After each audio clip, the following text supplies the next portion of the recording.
In this video, I will share why frequency is a critical part of your communication strategy.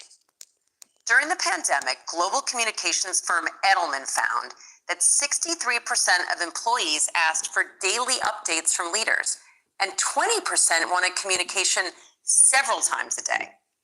Though sometimes you might feel like you are being repetitive, aka like a broken record, trust me, it's never been more important to communicate often. One of my favorite human companies is Chipotle. I love their food. I'm more of a bowl than a burrito girl, and I love the way they do business. When CEO Brian Niccol was asked how they changed the way they connect with employees, he summed it up this way: it's the frequency of it. He shared in an interview with Time magazine, "One of the things the pandemic's taught me is I thought we were communicating a lot before the pandemic. Now we're really, I think, communicating at a much better clip all the way down to every single restaurant." For example, meetings they had with restaurants that were twice a year are now monthly. His core team started meeting twice a day. Now they don't need to do that anymore, but they have been able to stay much more agile as things change in a flash. The stress pointed Niccol and many other CEOs in the direction of their communication as a strategy. That's the important thing to see here, and you should do the same, regardless of whether we're living in turbulent or better times. Your communication is too important to leave to chance. So consider for a moment a few things. Number one, do you have a communication strategy? Number two, how frequently do you touch base with your team, your boss, your direct reports? Maybe you don't communicate as much as Brian Niccol, but that's okay. What matters is to become aware of how frequently you are reaching out. You'd be surprised how often your team wants to hear from you. Do you ever wonder why your 5-minute meeting with Linda from HR had to be over video? Wouldn't it have been easier and maybe even more effective as an email or a good old-fashioned phone call? How crazy is it that even just a few years ago, Teams, Zoom, Hangout, whatever your video of choice, was mostly used for big, important meetings, and now it is so often the default? This has led to very high levels of fatigue and burnout, and what Stanford researcher Jeremy Bailenson calls nonverbal overload. We humans are creatures of habit, but in order to be effective communicators, we need to get out of our comfort zone and mix it up. I refer to this as finding the sweet spot between tech and connect. We need to leverage technology for all of its greatness, but also put technology in its place by either mixing it up or sometimes putting it away altogether. Here is an example of a leader who does this really, really well. Bill Koenigsberg is the founder and CEO of Horizon Media, one of the biggest independently owned media companies in the world. At the start of the pandemic, Koenigsberg saw the turmoil all around him and decided to take a radical step. He turned to his communication. He not only began communicating a lot more, but he also made sure he communicated using a variety of mediums. Here is how Koenigsberg mixed it up. Number one, he held regular all-company town hall meetings and small group meetings. Number two, he sent a daily email called, what else? The Bill Daily.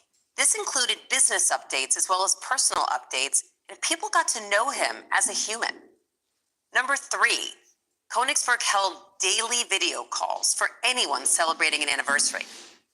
Now, Bill used to send handwritten notes to every one of his 3,000 employees on their anniversary, but that became difficult during the pandemic. He knew how much this ritual meant to his employees, so he decided to mix up the medium. In many ways, the videos were even better than the notes. Employees got to connect on video with the CEO and meet other employees who have the same work anniversary. The feedback was so positive that Koenigsberg says it's a keeper. And here is what I want to really stress. While all of this is good for employees and makes them feel connected, it is also good for business. Horizon Media was one of the companies where employee engagement was actually up during the pandemic. So think about some of the ways you can mix it up and add some variety to your communication strategy. How can you channel your inner Koenigsberg? You can also try a communication audit. Think about all the times you communicate with employees. news updates, anniversaries, and the like. Then consider all the mediums you use: video, text, email, phone, in real life. And remember to mix it up, because when you do, you will find that sweet spot between tech and connect. We hear a lot about vulnerability and authenticity these days. We hear them so often, they can almost start to feel like buzzwords. But what do these words mean, and how can authenticity and vulnerability be part of a communication strategy? True vulnerability and authenticity simply mean being honest. And that is what employees want and need from leaders right now. Of course, we want to be professional and respectful. This is a workplace after all. But if the pandemic has taught us anything, it's that we're all human. And our communication strategy is an excellent tool for being human at work. Here's some data about why it pays to be a human leader. According to Harvard Business Review, when leaders communicate with authenticity and vulnerability, their employees develop feelings of hope and trust in both them and the organization. And since trust in leadership improves employee performance, being vulnerable, aka being real and human, is good for business. Amazing, right? Avner Mendelsohn is the former CEO of Bank Leumi USA, a big job and one not normally associated with being human or vulnerable. But during the pandemic, Mendelsohn began sending out a weekly Sunday night email.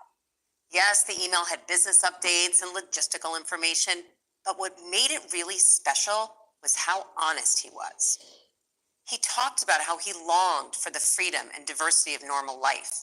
He talked about how he felt sad that his kids were missing milestones and that he had stress of not being able to visit his 91-year-old dad. He also shared what TV shows he was binging and what books he was reading. When leaders can provide a window into their own lives, especially when times are tough and the stakes are high, employees feel more connected, more engaged, and more committed to their work. And by now, you might not be surprised when I tell you that feedback on his emails were so positive and that employee engagement had never been higher. In April 2022, Bank Leumi USA was sold. The week of the sale, Mendelsohn wrote his last Sunday night email. In it, he reflected on how sharing his ideas, his feelings, and challenges with employees over the last few years wasn't and still isn't easy for him. Even Mendelsohn, the CEO, wondered, will my ideas resonate? Do employees care to hear what goes on in my head? At the end of the email, he thanked all who countered his sharing with their own thoughts, feelings, and shared experiences.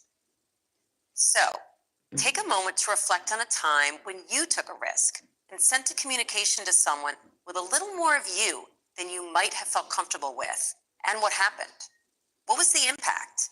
Maybe you were pleasantly surprised by the reaction. Or maybe you yourself received that type of communication and were moved in an unexpected way.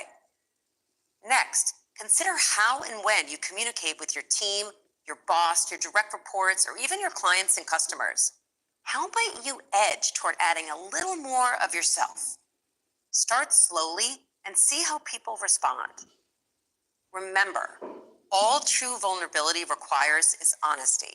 And I truly believe that if you give this a try, you will be glad you did.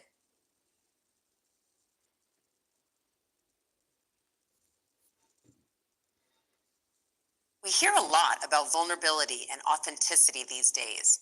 We hear them so often, they can almost start to feel like buzzwords. But what do these words mean, and how can authenticity and vulnerability be part of a communication strategy? True vulnerability and authenticity simply mean being honest. And that is what employees want and need from leaders right now. Of course, we want to be professional and respectful. This is a workplace after all.